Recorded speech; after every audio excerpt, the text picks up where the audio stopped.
Hello, everyone. It's Friday, and as promised, on Monday, I'll be giving you my hypothetical ballot for the 2026 Grammys. But before we get into this fully, for those of you who aren't familiar with the content from this channel, welcome to SOP 3D.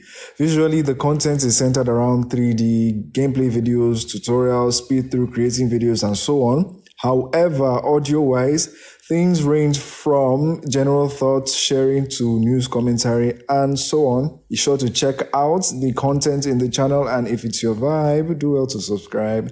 So let's get started with this ballot. Before we continue, I need to lay out my understanding of the rules. If my understanding is incorrect, please let me know in the comments. As a Grammy voter, you get to vote all 6 of the general field categories. It used to be 4 not too long ago. In addition to said 6 categories, you get to pick 10 others from a max 3 fields. So it's a great thing they compressed the fields a few years back, because I imagine that some voters would only get about 7 categories max to vote for. But now that there are many fields with 8 or more categories, it's a lot more fun. So last year, I actually did do a hypothetical Grammy ballot. The playlists are actually still up on my streaming service. I'll have that linked in the description. And last year, I voted in the general field, pop and dance field, rap and R&B field, and rock, metal, and alternative field. This year, I want to stick with pop and dance because I've just got to show Addison as much love as possible. Then I'll do the global field as well, but only for African music performance. And I'll admit that choosing the last field is a bit of a struggle for me. Rap is tempting because of Kendrick, but I haven't really listened to much else in rap this year. Then there's also rock and alternative, where I can see Fontaine DC, The Cure, but everything else I haven't really heard. Then the last bit of temptation I'm getting from is the country field because of MJ Lenderman. Well, MJ Lenderman does have submissions in rock as well.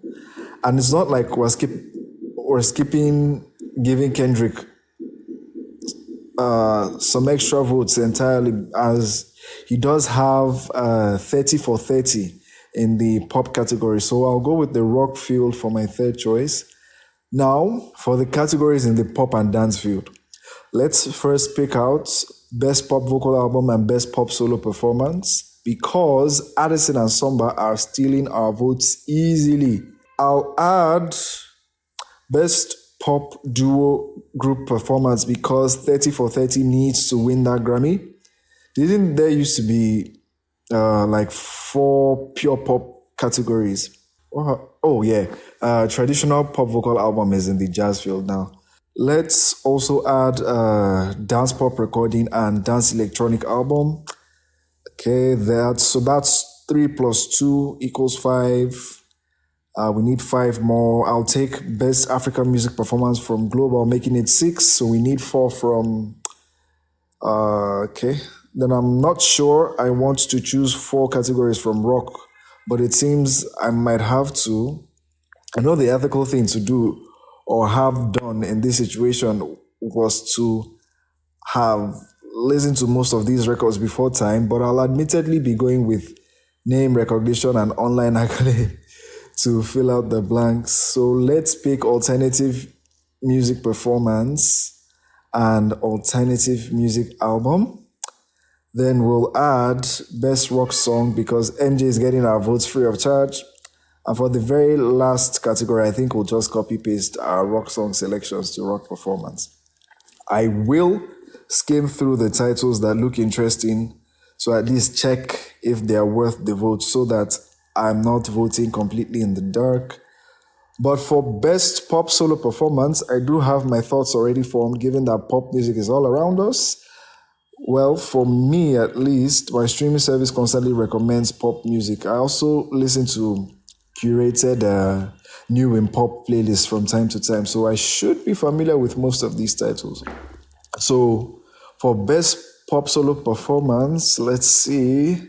It's annoying. Somber is in pop and not alternative music, but Back to Friends is a decent enough performance. I'll add him to the cart. Caesar's a great singer, so BMF would easily be a valid choice. Add it to the cart. Let's add Tyler's Is It to the cart. I'll also add Manchild, which I'm tempted to say is one of the better tracks I've heard from this list I can see.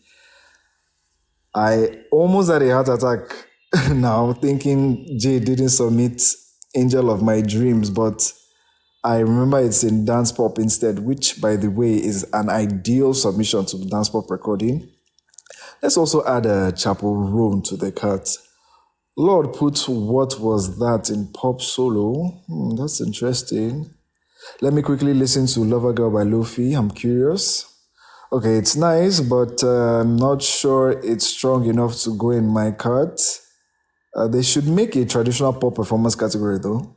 I'll add also Raven Lene's Love Me Not to the cart. Let me also listen to the Tyler, the Creator, Zara Larson, Rose, Lisa, Justin Bieber, Miley Cyrus, and Fiona Apple. Okay, I like Disease a lot. I'll keep it in my cart. The Fiona Apple performance is strong, but it's a cover of an already over-covered song that doesn't do anything too special. The Weeknd's performance was strong, so that will be in my cart. The Justin Bieber track was nice as well, but not so strong a performance in comparison to other tracks. Tyler's Ring Ring Ring is catchy, but it doesn't really stand out for its performance to me. So here are my first batch of locks. Manchild, The Subway, and BMF. These are the strongest performances I've heard so far. Back to Friends is ear candy, but it's not too strong a performance, so I'll be cutting it off. Love Me Not is infectious, but there isn't too much variation and vocal effort in comparison to the locked entries. As much as I love Is It, it's just not a strong enough performance in comparison to the locked tracks, so that leaves behind The Weeknd's Cry For Me and Lady Gaga's Disease in the remaining 2 slots. Some might argue that the vocal performance isn't what's looked at, but the overall recording, but I disagree. All right? If they wanted just the recording quality, it'd be called Best Pop Recording and not even Best Pop Solo Performance, which specifically highlights the performance of just one person. So for Best Pop Solo Performance, I'd vote for Sabrina Carpenter's Manchild, Chaperone's The Subway, Lady Gaga's Disease, Caesar's BMF, and The Weeknd's Cry For Me. All right, so let's move up. Let's pick up the pace with Best Pop Duo Group Performance. First look, and I'm not even sure I care what the others sound like, 30 for 30 by Caesar and Kendrick Lamar. I mean, it's easily the star track on this list. I'll also add Cat's Eyes Gabriella. I'll also Apate. The Jenny and Doechii track was nice, but I'll keep it in the cart for now. Lisa, Doja Cat and Ray's track from earlier this year is here. I'll add it to the cart. Let's also add Justin Bieber and Dijon's Devotion to the cart. I'll also add Selena Gomez, Benny Blanco, and the Marias Oh Who's Tristes to the cart.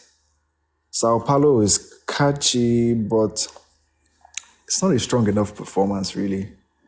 So looking at this card, my vote for Best Pop Duo Group Performance are Kendrick Lamar and Caesar's 30 for 30 for the win, if possible, because this track is too good.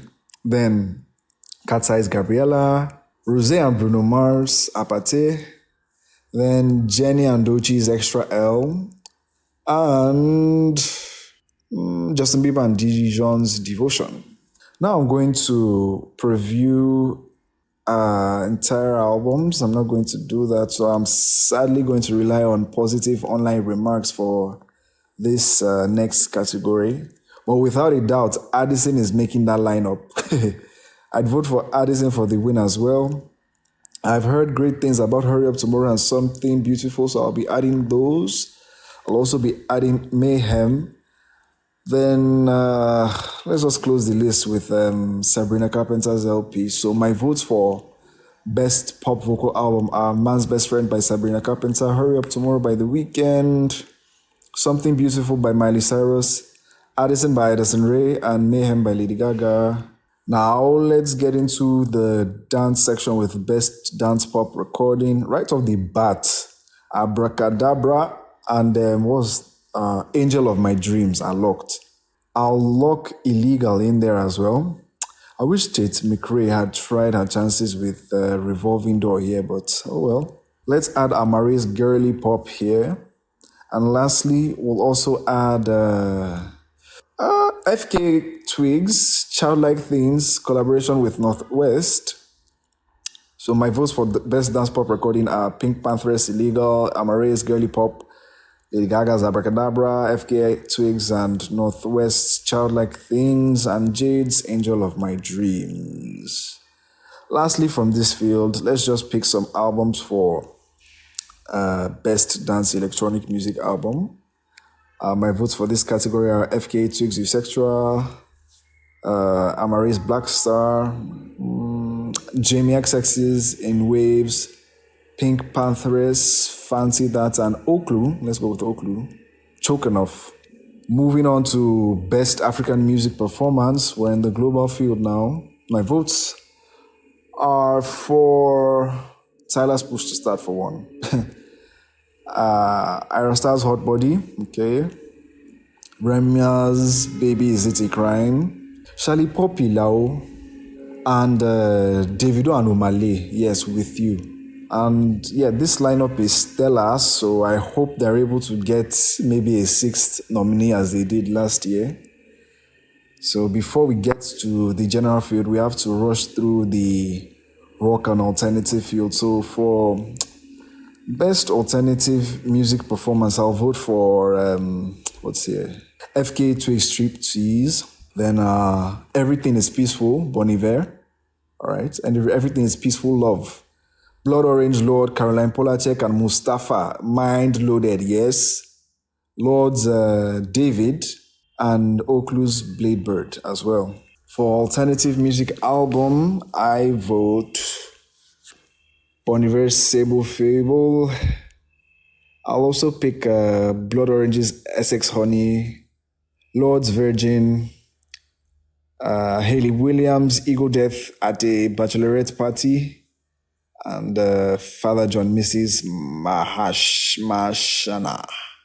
For best rock song, honestly, I'm tempted to just pick MJ Lenderman and call it a day, but I'll add some others I recognize. So MJ Lenderman's She's Leaving You, Father John Missy's She Cleans Up, The Cure's Fragile Thing, Wet Legs Catch These Fists, yes, yes, yes, and 21 Pilots, The Contract. And I also have the same songs in best rock performance as well. It's not the best thing, I know, but that just indicates that the Grammy voting system might be flawed by forcing a voter to vote in a category they don't really care about. So let's come to the general field now. For Record of the Year, I'll definitely pick Kendrick and Lamar and SZA's Luther. It's simply one of the best hits in the mainstream. I'll add Somba's Back to Friends as well. Sabrina Carpenter's Man Child, I'll add that as well. The song is very catchy. Then there's also Bad Bunny's DTMF, but it's rather scandalous that the guy submitted 2 songs here. So we have 4 slots left. Okay, here's what's in my cart. Blood Orange, Mind Loaded, Abracadabra, Lady Gaga, Jade's Angel of My Dreams, Raven Lenae's Love Me Not, Pink Pantheress' Illegal, Doechie's Anxiety, Rosé and Bruno Mars Apathy, and Justin Bieber's Daisies. So after looking at these, I'll go with the Blood Orange collaboration, the Raven Lenae, the Justin Bieber, and the Jade record. So my hypothetical Record of the Year ballot for the 2026 Grammys is Luther by Kendrick Lamar and SZA, Back to Friends by Samba, Man Child by Sabrina Carpenter, DTMF by Bad Bunny, Mind Loaded by Blood Orange, Caroline Polachek, Lord and Mustafa. Angel of My Dreams by Jade. Love Me Not by Raven Lene. Daisies by Justin Bieber. Let's look at Song of the Year submissions as well. Just a little behind my logic for Song of the Year. I'm thinking of memorable songs that had some form of impact on the year, since the award title isn't Best Song or Best Composition, okay? However, I will mix in Hayat compositions as well. So off the top of my head, Luther and Manchild will be here again.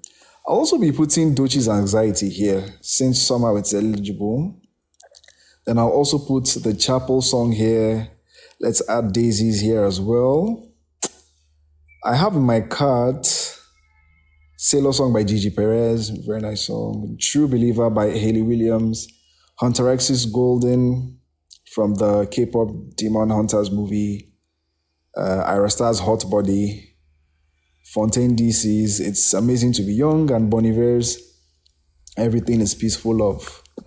So for the remaining 3 slots, I'll go with Gigi Perez's Sailor Song, Golden, and Everything is Peaceful Love. So my hypothetical ballot for Song of the Year is Luther, performed by Kendrick Lamar and SZA. Manchild, performed by Sabrina Carpenter. The Subway, performed by Chappell Roan. Everything is Peaceful Love, performed by Bon Iver. Golden, performed by Hunter X. Sailor Song, performed by Gigi Perez. Daisies, performed by Justin Bieber. And Anxiety, performed by Doechii. For Best New Artists, here are my picks. Samba Addison Rae, definitely. Cat's Eye Dijon. Pink Panthers, Raven Lene. The Marias and Magdalena Bay. That rhymed. Okay, and for Album of the Year, I already have mental picks. So here are my picks. GNX by Kendrick Lamar. Addison by Addison Rae. Eusexual by FKA Twigs. Man in Fireworks by MJ Lenderman. Debbie Deirar. Mas Photos by Bad Bunny. Songs of a Lost World by The Cure. Virgin by Lord. All right? No, I am not going to do for Producer and Songwriter of the Year, as those have very few submissions from what I can see. Okay, so what do you guys think? I'm happy to get your feedback in the comments. Let me also know what your picks would be. Also, what do you think of this entire process? Do you think the voters require extra leg room when it comes to picking the categories they want? For me, it's fun when you're picking from the categories you're familiar with, but because of the max 3 fields rule, it can feel a bit limiting. I would have loved to do 1 rap and 1 R&B category instead of 2 rock categories, you get? But well, I tried to make the best of what I was presented with within these rules. Be sure to leave a like if you liked this hypothetical voting session. Thank you for watching and or listening, and I'll see you in the next one.